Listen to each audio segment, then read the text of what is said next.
સફળતાના સાધક જેઓ કરવા યોગ્યને કરવામાં સંપૂર્ણપણે રક્ત બને છે અને તજવા યોગ્ય સઘળી વસ્તુઓનો ત્યાગ કરે છે, તેઓ જલ્દી સફળતા સાધી શકે છે. અને જેઓ એવો વિવેક કેળવીને એમ કરવામાં જ આત્માનું કલ્યાણ છે એમ માને છે, તેમજ ધીમે ધીમે જેમ જેમ શક્યતા વધે તેમ તેમ આરાધનામાં વધતા જાય છે, તેઓ પણ ક્રમે કરીને સફળતા સાધી શકે છે. જેને સન્માર્ગ રૂચી જાય છે, જેના જીવનમાં વિવેક આવી જાય છે, તેઓ સંસારમાં રહેવા છતાં, દુનિયાદારીમાં રહેવા છતાં બીજાઓનો કરતા જીવનને ઘણા જ ઉત્તમ પ્રકારે જીવનારા બની જાય છે.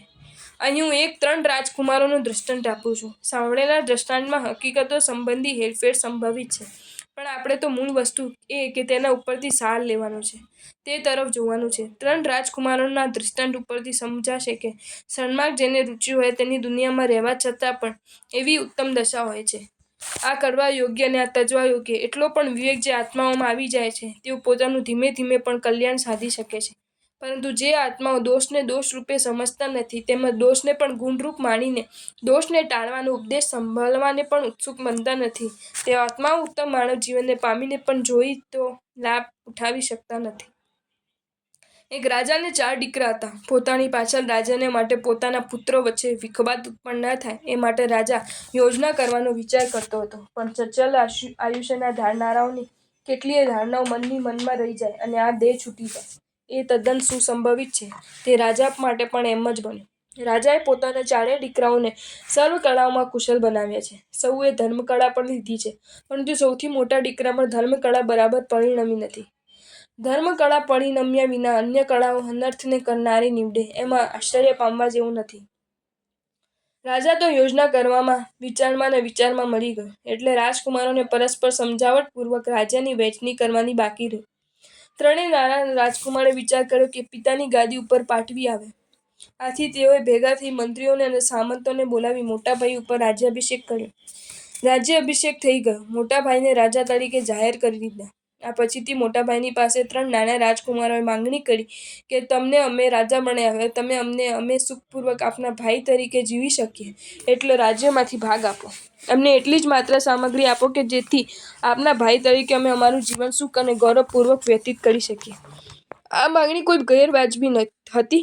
પહેલાં તો પોતે જેણે રાજ્ય ઉપર સ્થાપન કર્યા અને પછી પણ સરખો ભાગ નહીં માંગતા, માત્ર અમુક જ ભાગ માંગ્યો, એટલે આ માંગણીને કોઈથી પણ ગેરવ્યાજબી કેમ કહેવાય? દુનિયાનો ન્યાય આવી માંગણીને ગેરવ્યાજબી ઠરાવી શકે નહીં. છતાં સદવિચારથી પરાણમુખ બનેલો મોટો ભાઈ તેમની આ માંગણીને સ્વીકારતો નથી અને પોતાને તે 3 ભાઈઓનું અપમાન જ ગણાય એવું આપવાનું કહે છે. આ 3 કહે છે કે અમે આપના સગા ભાઈ હોવા છતાં અને પિતાના રાજ્યમાં અમારો પણ હક હોવા છતાં અમે તમે કહો છો કે તે રીતે જીવીએ એમાં નથી તો આપણી શોભા કે નથી તો અમારી શોભા. છતાં ધર્મકળાના પરિણમનથી બેનસીબ રહેલો અને એથી રાજ્યનો અતિ લોભી બનેલો મોટા ભાઈ કહે છે કે 1 તસુભાર પણ વધુ જગ્યા નહીં મળે. આવા પ્રસંગે જો પેલા 3માં ધર્મકળાનો અંશ ન હોત તો પરિણામ કેવું આવત? મોટો ગાદી ઉપર સુખે જીવી શકત ખરો? આ 3 રાજકુમારો કંઈ કાયર નહોતા અથવા તો આવડત વિનાના પણ નહોતા. તેઓ જો ધારે તો રાજ્યમાં ઉપદ્રવ મચાવી શકે તેમ હતા અને બળજબરીથી પોતાની ઈચ્છા પાર પાડી શકે તેવા પણ હતા. પણ રાજ્ય ખાતર ભાઈ સાથે ભાઈ લડ્યા અથવા તો રાજ્ય ખાતર ભાઈની સામે જ ભાઈઓએ બહારવટું ખેડ્યું એવું કહેવાડવાને તેઓ ઈચ્છતા ન હતા. આથી 3 જવા ત્યાંથી મૂંગા મૂંગા ચાલી નીકળ્યા. ફરતા ફરતા 3 રાજકુમારો એક રાજાની રાજધાનીમાં જઈ પહોંચ્યા અને સીધા રાજ્યના મંત્રીઓ ત્યાં ગયા. મંત્રીઓ કુશળ હતા. તેઓ પામી ગયા કે આ કોઈ અસાધારણ માણસો નથી પણ રાજકુમારો છે. તેમનું યોગ્ય સન્માન કર્યા બાદ મંત્રીઓએ તેમને આદરપૂર્વક પૂછ્યું કે આપ કોણ છો? પેલાએ પોતાની કથનીમાંથી અમુક ભાગ કહ્યો, પણ પોતાના ભાઈની સાથે થયેલા વિગ્રહને લગતી કોઈ વાત જણાવી નહીં. એ પ્રતાપ પણ ધર્મકળાનો ખરો ને? છેવટે કહ્યું કે અમે આપના રાજ્યની સેવા સ્વીકારવાને ઈચ્છીએ છીએ. આપને યોગ્ય લાગે તો રાખો. કુશળ મંત્રીઓએ કહ્યું કે આપ આવતીકાલે સમયસર રાજસભામાં પધારજો અને અમે રાજાને વાત કરીશું. આમ કહીને તેમને સન્માનભેર વિદાય કર્યા. બીજે દિવસે 3 રાજકુમારો વખતસર રાજસભામાં આવી પહોંચ્યા. મંત્રીઓએ તેમને યોગ્ય આસનો પર બેસાડ્યા. આ પછી મંત્રીઓએ રાજાને તે 3ની ઓળખાણ કરાવીને કહ્યું કે તેઓ આપણા રાજ્યની સેવા કરવાની ઈચ્છે છે. રાજાએ તેઓનો પાનબીડાથી સત્કાર કરાવીને મંત્રીઓને પૂછ્યું કે તેઓને કેટલી પગારની ઈચ્છા છે. રાજકુમારોએ કહ્યું કે 1 વર્ષની 3 લાખ સોના મહોરો, વર્ષે દહાડે અને એક એકની 1 લાખ સોના મહોરો જોઈએ. રાજા કહે છે કે 3 લાખ સોના મહોરો? માત્ર 3 જણને 3 લાખ સોના મહોરો કેમ અપાય? 3 લાખ સોના મહોરમાં તો મોટા સૈન્ય નિભાવી શકે. મંત્રીઓએ રાજાનો સમજવાનો પ્રયત્ન કર્યો. તેમને રાખી લેવાના માટે સૂચવાય એટલું સૂચવ્યું, પણ રાજાએ માન્યું નહીં. આથી મંત્રીઓએ પેલા 3 રાજકુમારોને ઉદ્દેશી કહ્યું કે આપની યોગ્યતા માટે આપને માન છે, પણ રાજા આપના જેવા મોટા પગારદાર લાયક માણસોને રાખી શકતા નથી. એ માટે દિલગીર છીએ. આપ ખરેખર એવા મોટા પગારને લાયક છો એમ અમે માનીએ છીએ. આ પ્રમાણે કહીને તેઓને સન્માનપૂર્વક વિદાય આપી. ફરતા ફરતા તે 3 રાજકુમારો આ રાજાના દુશ્મન રાજ્યમાં જઈ ચડ્યા. ત્યાં પણ આ જ પ્રમાણે માંગણી કરી. રાજાએ વિચાર કર્યો કે 3 લાખ સોના મહોરો જેટલો પગાર માંગનારા સામાન્ય માણસના કોટીના માણસ હોય નહીં. આવા વિચાર કરીને તે રાજાએ તે 3ને 3 લાખને બદલે 6 લાખ સોના મહોરે પોતાના રાજ્યમાં રાખી લીધા. રાજુ કશું કામ બતાડતા નથી અને પગાર આપ્યા જાય છે. રાજ્યમાં એમનું પૂરેપૂરું માન જળવાય છે. આ રીતે 6 મહિના વીતી ગયા, પણ કોઈ કામ બતાવ્યું નહીં. એટલે રાજકુમારે રાજાને કહ્યું કે આપ અમને કંઈક કામ બતાવો. રાજાએ કહ્યું, જ્યારે તમારે લાયક કામ આવશે ત્યારે કહીશું. રાજકુમારે કહ્યું, એમ નહીં, એમને એમ આપનો પગાર ખાવો એ ઉચિત નથી, માટે જે કંઈ કાર્ય હોય તે ફરમાવો. રાજાએ કહ્યું, બીજું તો ખાસ કાર્ય નથી, પણ અમુક રાજાની સાથે અમારા ઘણા વખતની દુશ્મનાવટ છે, તેને હરાવવો છે. રાજકુમારોએ કહ્યું, ઓહો, એમાં શું? આપ દૂત મોકલો ને યુદ્ધનું આહ્વાન કરો. રાજકુમારોમાં રાજાને વિશ્વાસ હતો એટલે રાજાએ તરત જ દૂતને મોકલ્યો. દૂત ત્યાં પહોંચ્યો. મંત્રીઓ સહજમાં સમજી ગયા કે પેલા 3 ત્યાં પહોંચ્યા છે. રાજાને કહ્યું કે પેલા 3ને પાછા કાઢ્યા તેનું પરિણામ. પણ હવે શું થાય? યુદ્ધનું આહ્વાન સ્વીકારવું પડે. યુદ્ધ ભૂમિમાં બંને સૈન્યો એકત્રિત થયા. વચ્ચે રાજા અને આજુબાજુ મંત્રીઓ ઘોડેસવાર થઈને ઊભા છે. ત્યાં પેલા 3 રાજકુમારોએ પણ 3 બાણો મૂક્યા. બાણો સાથે ચિઠ્ઠી મોકલી હતી. તેમાં લખ્યું હતું કે 3 લાખ સોના મહોરથી જેટલો સૈનિકો રાખી શક્ય હોય તે સૌની સાથે તૈયાર રહો. અમે આવીએ છીએ.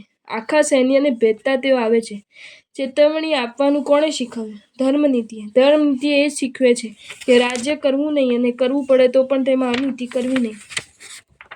પૌદ્ગલિક પદાર્થોને જ મેળવવા, ભોગવવા અને સાચવવામાં જીવનની સાર્થકતા સમજનારાઓ વાસ્તવિક પ્રકારની નીતિનું પાલન કરી શકે.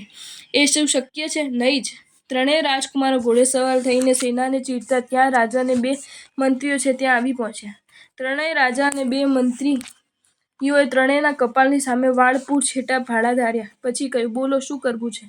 આખું સૈન્ય જાણે કે સ્તંભી ગયું. છેવટે એ 3 રાજકુમારોથી એક કહે છે, અમે રાજાનો પગાર ખાઈએ છીએ, એટલે તમને હરાવવા તો પડશે જ, પણ અમે આપનું બીડું ખાધું છે. જે મોઢે પાન ચાવ્યું તે મોઢે કોળસા ચાવવા નથી, માટે અમે આપને મારીશું નહીં. પછીથી રાજાને તેના કપાળમાં ભાલાની સહેજ અણી મારીને ગભડાવી દીધો અને એનું વાહન લઈને તે 3 રાજકુમારો ચાલતા થઈ ગયા. પૂરકાળમાં રાજાનું વાહન લઈ જાય અને તે રાજાનો પરાજય ગણાતો. કોઈ જોઈ સજ્જનતા? આવા વખતે રાજાનું ખૂન ન કર્યું એ પ્રતાપ ધર્મકાળના પરિણમણનો છે. એક ધર્મકળા આવા વખતે પણ સજ્જનતાને ભૂલવા દેતી નથી. નહીંતર રાવણ બલવાન હતા એટલે તેઓ અનર્થ મચાવ્યા સિવાય રહેત ખરા? આ બધું કહેવાનું તાત્પર્ય એ છે કે મનુષ્ય જીવનને સાર્થક કરવા ઈચ્છનારે કરવા યોગ્યને કરવામાં પ્રમાદ નહીં કરવો જોઈએ, અને તજવા યોગ્યને તજવામાં શિથિલતા નહીં સેવવી જોઈએ. સુદેવ અને સુગુરુને પામેલો આત્મા બની શકે તો આત્મકલ્યાણની સાધના માટે અવશ્ય તજવા યોગ્ય એવા સગલા પણ પૌદ્ગલિક સંયોગોનો ત્યાગ કરે, અને કદાચ તેમ કરવાનું ન બની શકે તો પણ આ રીતે પોતાની એક મનુષ્યને છાજતી સજ્જનતાને તો ચૂકે જ નહીં. ધર્મકલાને પામેલા ઘરમાં અને બહાર વધે વફાદાર રહે. મા બાપ પ્રત્યે ઘરમાં અને શેઠ વગેરે પ્રત્યે બહાર એ વફાદારી જાળવે. જો તમને આ વિડીયો ગમ્યો હોય તો આ વિડીયોને લાઈક કરો અને મારી ચેનલ જૈન ફેક્ટ્સ એન્ડ સ્ટોરીઝને સબસ્ક્રાઈબ કરો. ધન્યવાદ.